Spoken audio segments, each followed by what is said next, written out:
Big boss live അപ്ഡേറ്റ്സിലേക്ക് പോകാം. നമ്മുടെ house ഇപ്പം അങ്ങനെയാകും. മൊത്തം ഹൗസിലുള്ള എല്ലാ കണ്ടസ്റ്റൻസും കൂടിച്ചേർന്ന് അങ്ങനെ നല്ല ആഘോഷപൂർണ്ണമായിട്ടുള്ള നിമിഷത്തിലൂടെയാണ് കടന്നു പോയിക്കൊണ്ടിരിക്കുന്നത്. എന്തായാലും ഇപ്പോൾ മത്സരാർത്ഥികൾക്ക് കിടിലമായിട്ടുള്ള ഒരു ഡെയിലി ടാസ്ക്കാണ് കൊടുത്തിട്ടുള്ളത്. ഒരു ഫൺ ടാസ്ക്കാണ്. കളർ ജെം എന്നുള്ളതാണ് ടാസ്കിൻ്റെ പേര് വരുന്നത്. അതായത് 3 ഡിഫറെൻറ്റ് കളറുകൾ വെച്ചിട്ടുണ്ട്. ബിഗ് ബോസ് പറയുന്ന സമയത്ത് ഏതാണോ കളർ പറയുന്നത് അങ്ങോട്ടും പെട്ടെന്ന് ചാടുക എന്നുള്ളതാണ്. കുളങ്കര പോലെ തന്നെയാണ് ഉള്ളത്. എന്തായാലും ഇവിടെ നോക്കുകയാണെങ്കിൽ ആദ്യം തന്നെ പുറത്താകുന്നത് അനുമോളും അതേപോലെ തന്നെ നോക്കുകയാണെങ്കിൽ അപ്പാണി ശരത്തുമാണ്. അനുമോളുടെ കാര്യം പറയുകയാണെങ്കിൽ 2 സ്റ്റെപ്പ് അറിയാതെ ചാടിയാണ് പോയി അടുത്തയിലോട്ട് വന്ന് വീണിട്ടുണ്ടായിരുന്നത്. അങ്ങനെ പുറത്താകുകയാണ് ചെയ്തിട്ടുള്ളത്. ടാസ്ക് അവസാനിക്കുന്ന സമയത്ത് ഈസിലി ഒരു ടാസ്ക് വിജയിച്ചിട്ടുള്ളത് അക്ബറാണ്. എന്തായാലും മന്തി കാര്യങ്ങളൊക്കെ തന്നെ ബിഗ് ബോസിനോട് ചോദിച്ചിട്ടുണ്ട് തരണമെന്നുള്ള കാര്യങ്ങളൊക്കെ നമുക്ക് നോക്കാം. മത്സരാർത്ഥികൾക്ക് കിട്ടുമോ ഇല്ലേ എന്നുള്ളത്.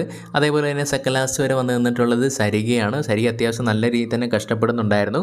പിന്നീട് നോക്കുകയാണെങ്കിൽ എല്ലാവരും ഒരുമിച്ചിരുന്ന് ഇങ്ങനെയൊക്കെ സംസാരിക്കുക, ഇങ്ങനെ ഒരു ടാസ്ക് കൊടുക്കുക എന്ന് പറയുന്നത് നമുക്ക് ആ ഒരു തുടക്ക സമയത്ത് കിട്ടിയിട്ടുള്ള ആ ഒരു അതേ ഫീലാണ് കിട്ടിക്കൊണ്ടിരിക്കുന്നത്. എന്തായാലും മത്സരാർത്ഥികളെല്ലാം തന്നെ നല്ല ഹാപ്പിയാണ് ലെവലിപ്പോൾ.